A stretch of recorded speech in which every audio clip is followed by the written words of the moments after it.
amigo. Gusto ko lang sana i-share sa inyo yung paano ako naging manggagamot ng manok.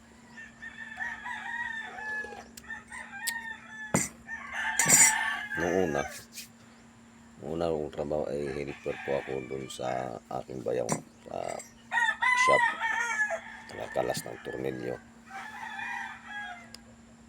Siyempre sa aking kalagayan ay hirapan ako.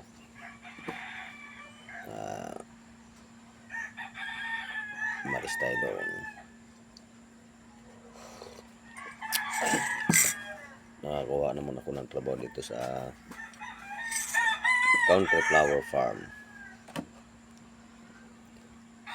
Maabot din ako doon ng mga pagdadalawang taon.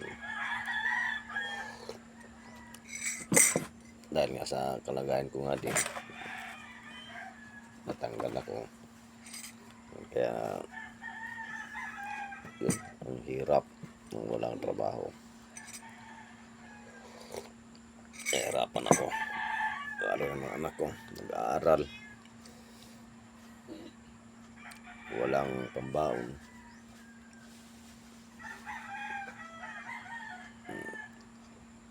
Mabutit may kapatid akong tumutulong sa akin noon. Kaya naisipan kong pumasok sa bungan bilang manggagamot. Actually, hindi naman yun ang una kong target doon, kundi magtatari sana ako. Mahal ang ng tari, gamit. Kaya nag-switch ako.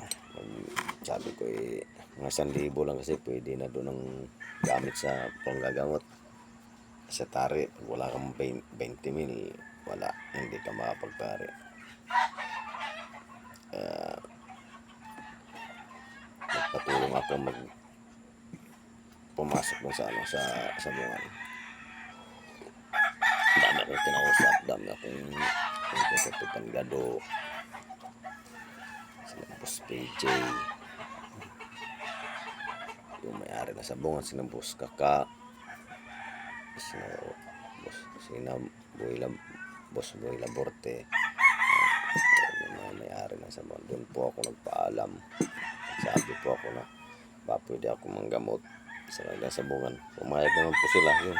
Kaya po ako napapasok.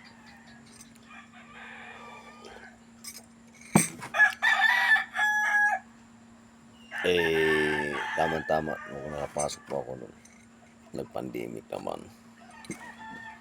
Ayun na naman, ikot na naman ang tumbong na inyong kaamigo. Ilang taon din na walang trabaho.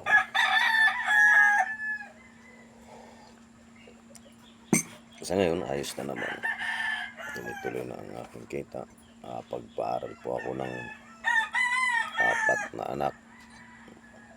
Actually, mga kamigo, 5 ang aming anak ng aking asawa. Ang panganay ko lalaki ayaw na po mag-aral. Tapos yung pangalawa ko ay second year college na.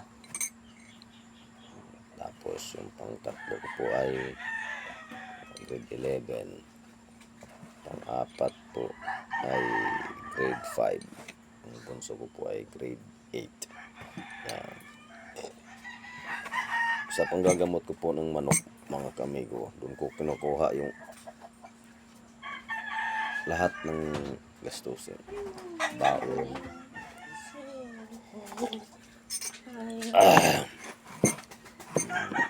pagkain, bayad sa ilaw, bayad sa tubig.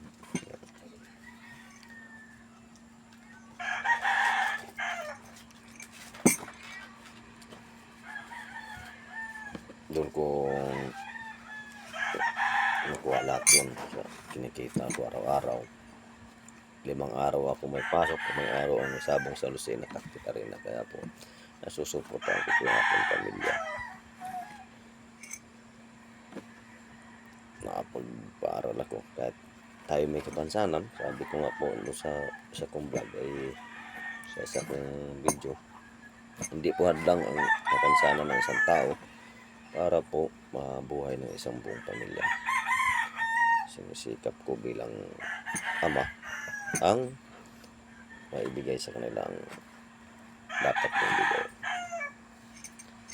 Lamang po muna at good morning po muna ulit sa inyo.